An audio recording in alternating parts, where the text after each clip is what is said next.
Me doctor Arundhati Kalesedhe, cataract and refractive eye surgeon, vision eye centre, Kothrud, Pune. मी आज तुम्हाला किराटोकोनस हा डोळ्यांच्या आजाराबद्दल सांगणार आहे. बरेचसे यंग पेशंट्स ह्याने अफेक्ट होतात आणि त्यामुळे हे एक्झॅक्टली त्यांचं विजन कमी झाल्यामुळे त्यांना कळत नाही की हा आजार काय आहे आणि हे किराटोकोनस हे आपण ऐकलेलं नसतं, त्याच्यामुळे ह्याच्याबद्दल बरेचशा मनात शंका असतात. यानंतर आपलं दृष्टी व्यवस्थित परत येईल की नाही, की याचं प्रोग्रेशन होणार, आपला डोळा जाणार का, आपल्याला अंधत्व येणार का, हे बरेचसे प्रश्न तुमच्या मनामध्ये उद्भवू शकतात. आणि त्यामुळे मी तुम्हाला ह्या आजाराबद्दल थोडं सांगणार आहे, म्हणजे तुम्हाला त्याच्याबद्दल ट्रीटमेंट कशी होणार आहे, तुम्हाला तुमची पुढची प्रोग्रेशन कसं आहे, तुम्हाला पुढे दृष्टीमध्ये कितपत इम्प्रूव्हमेंट होणार, या सगळ्या गोष्टींबद्दल मी तुमचे डाऊट्स दूर करणार आहे. तर किराटोकोनस हा आपल्या बुबुळाचा आजार आहे. म्हणजे समोर ही जी काळी बाहुली दिसते आहे तुम्हाला, ह्याचा आजार आहे. जे बुबुळ आहे ते त्याला आपण कॉर्निया किंवा किरॅटो असं म्हणतात. तर त्या बुबुळाला जो शेप आहे, नॅचरल शेप आहे, तो असं सी सारखा असतो आणि सीचं जेव्हा व्ही होतं किंवा कोनिकल व्हायला लागतो त्याला आपण किरॅटो आणि कोन म्हणून कोनस असं किरॅटोकोनस असं नाव दिलेलं आहे. आता हा किरॅटोकोनस तुम्हाला अफेक्ट व्हायची एज म्हणजे 10 वर्षापासून तर 40व्या वर्षापर्यंत हा अफेक्ट होतो आणि ह्याच्यामुळे कंप्लीट डिस्टॉर्शन ऑफ विजन होतं. लाईट हा डिस्टॉर्टेड दिसतो आणि त्यामुळे तुमच्या लक्षात आलं की आपल्याला लाईट डिस्टॉर्टेड दिसतोय किंवा एका डोळ्याला विजन फारच ड्रॉप झाला आहे या एज ग्रुपमध्ये, तर त्याचं कारण किराटोकोनस असू शकतं. आता किराटोकोनसची कारणं काय आहेत ते मी तुम्हाला सांगणार. तर तुमच्या मनामध्ये हा प्रश्न असेल की हा किराटोकोनस आजार मला का झाला, तर त्याचे बरेचसे कारणं असू शकतात. पण जेनेटिक हे एक महत्त्वाचं कारण आहे. त्यानंतर खूप काम जवळचं करत असाल, ड्राय आयज असाल तर हे होऊ शकतं, किंवा एन्व्हायरमेंटल रिझन्समुळे पण हे होऊ शकतं.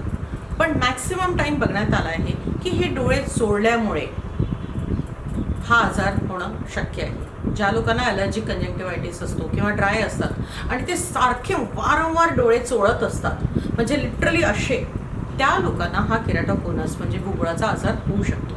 किंवा तुम्ही असं पालथं झोपत असाल, डोळ्यांवर कुठलंही प्रेशर येत असेल किंवा असं झोपत असाल तर तुमच्या डोळ्यांवर प्रेशर येऊन तो कॉर्निया विचित्रपणे बल्ज व्हायला लागतो आणि ह्याच्या कारणाने किराटोकोनस होऊ शकतं.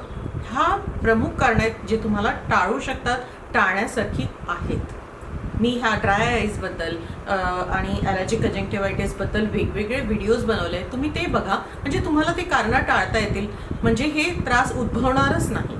आणि उद्भवले असतील तर हे पुढे तुम्हाला कंट्रोलमध्ये ठेवता येतील, समजा तुम्ही डोळ्यांना रबिंग केलं नाही तर. ॲलर्जिक कंजक्टिव्हायटिस, ड्राय हे कंट्रोलमध्ये ठेवलं तर ह्याचं प्रोग्रेशन खूपच कमी होईल. या किराटोकोनसचं निदान होणं आवश्यक आहे.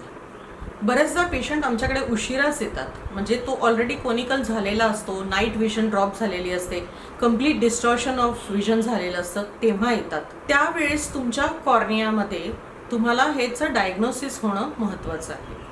आता डायग्नोसिस म्हणजे काय की तुमच्या चष्म्याच्या नंबरमध्ये समजा सिलेंड्रिकल पॉवर म्हणजे 2-3 कंपोनेंट असतात. एक असतो स्पेरिकल पॉवर आणि एक असतो सिलेंड्रिकल म्हणजे जो ॲक्सिसमध्ये नंबर असतो.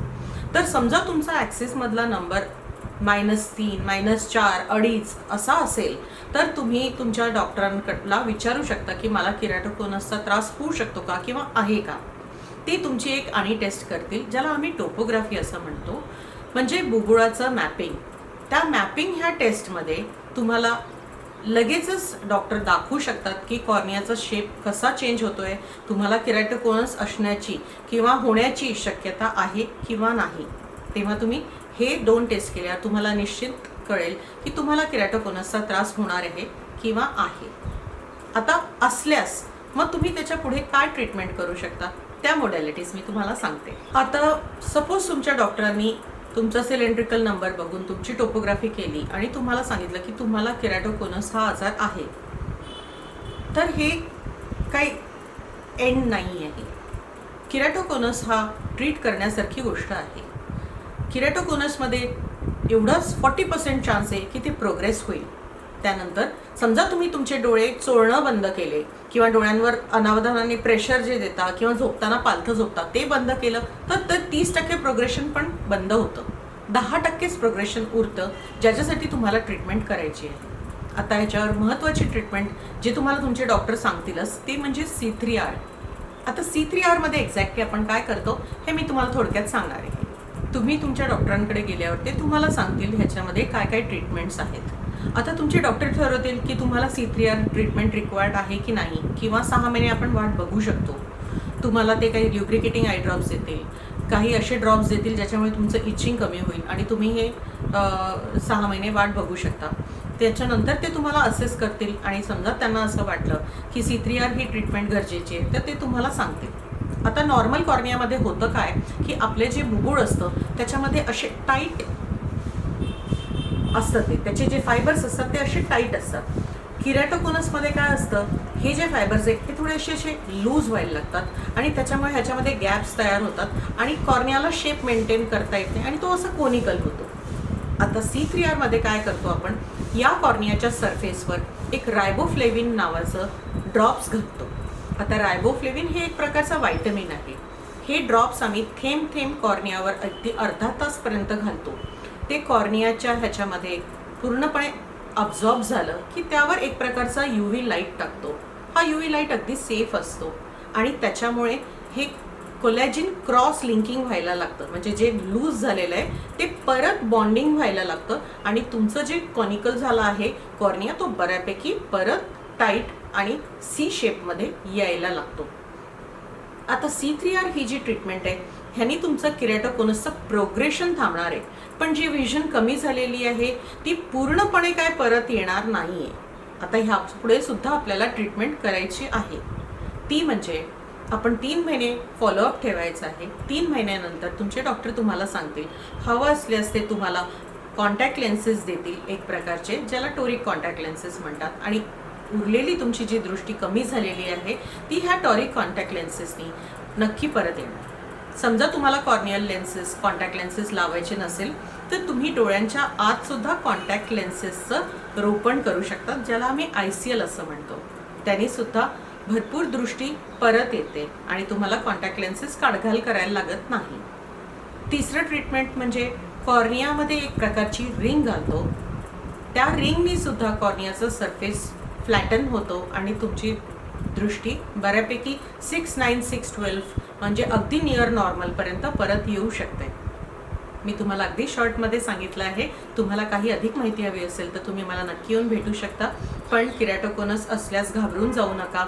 पण तुमचा नंबर ॲक्सेसमध्ये खूप असेल तर नक्की तुमच्या डॉक्टरांना व्हिजिट करायला जा. तुमचं विजन नाईट विजन कमी झालं असेल, लाईटचा खूप ग्लेअर दिसत असेल आणि तुम्ही यंग असाल, तुम्हाला इचिंग खूप होते, तर तुम्ही तुमच्या डॉक्टरांकडे जाऊन दाखवा. ते नक्की ह्या टेस्ट करतील आणि तुम्हाला किरॅटोकोनस आहे किंवा नाही हे सांगतील. असल्यासुद्धा ह्यावर जे मी ट्रीटमेंट तुम्हाला शॉर्टमध्ये एक्सप्लेन करायचा प्रयत्न केलेला आहे ते तुम्हाला सांगतील की ते करणं गरजेचं आहे की नाही. आणि तुम्ही अधिक माहिती करता मला कधीही भेटू शकता. थँक्यू. Take care.